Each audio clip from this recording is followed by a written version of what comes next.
সকাল থেকে আমার চাচাতো ভাইকে খুঁজে পাওয়া যাচ্ছে না। হঠাৎ করে এখানে দেখি রোদের ভিতরে চিৎপটাং হয়ে আছে। আমরা তো ভয় পেয়ে গেলাম তাকে কি সদর হাসপাতাল নেওয়া লাগবে কিনা। তারপর আমার বড় চাচাতো ভাই বলে আগে ওর মাথায় পানি দেওয়া লাগবে, মাথায় পানি না দিলে যদি ও মারা যায় হিট স্ট্রোক করে। ও হিট স্ট্রোক না করতে করতে আমরা ওকে এখানে চেঁচিয়ে বেঁচিয়ে আমাদের এই পিরানা মাছের পুকুরের মধ্যে ওকে নিয়ে গেলাম। ওকে আমরা পানিতে ফেলার পরে ও বলতেছে যে এখানে আমাকে এনেছো কেন, আমি তো ওখানে সানবাত নিতেছিলাম। এখন আপনারা বলেন আমাদের কেমনটা লাগে, ওকে এখন মারতে মন চায় না। এরকম পোলাপান যদি এরকম হার্ট স্ট্রোক করার মতো কাহিনী করে।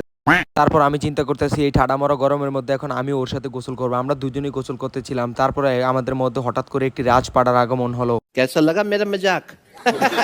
পানির 300 ফিট তল থেকে রাজপাড়াটা উঠে এখানে যেরকম স্কিল দেখাচ্ছে আমরা তো ভয় পেয়ে গেলাম। এগুলো আমরা জীবনে দেখি। রাজপাড়াটা আমাদের সাথে একটু গালি দিয়ে কথা বলেছিল, তাই আমার চাচাতো ভাই গোদা নিয়ে ওকে মারতে গেল। গোদা নিয়ে মারতে যাওয়ার পর এখন আর রাজপাড়াটাকে আমরা খুঁজে পাচ্ছি না। कौन है ये लोग? আমি গোদাটা দিয়ে বাইরে বাইরে পুরো পুকুর খুঁজতেছি, কিন্তু ওকে তো আর পাচ্ছি না, কারণ ওর কাছ থেকে আমাদের অনেক কিছু চাওয়া পাওয়া আছে। এখন বলেন আমরা চাইছিলাম ওর থেকে স্বর্ণের কয়েন টয়েন কত কিনেবো, এখন দিয়ে পেলাম একটা বার্মিসের জুতা। একটা জুতা পাওয়ার পর আমাদের মনটা অনেক খারাপ হয়ে গেছিল। তারপর আমরা ডুব দিয়ে আরেকটা জুতা পেয়েছি। এর ভিতরে আমাদের পুকুরের মালিক এসে পড়ছে, আমাদেরকে বলতেছে এই তোরা কি উঠবি। তো গাইস আমরা উঠে যাই। আপনারা মিনি ব্লগসের জন্য সাবস্ক্রাইব করতে থাকুন বা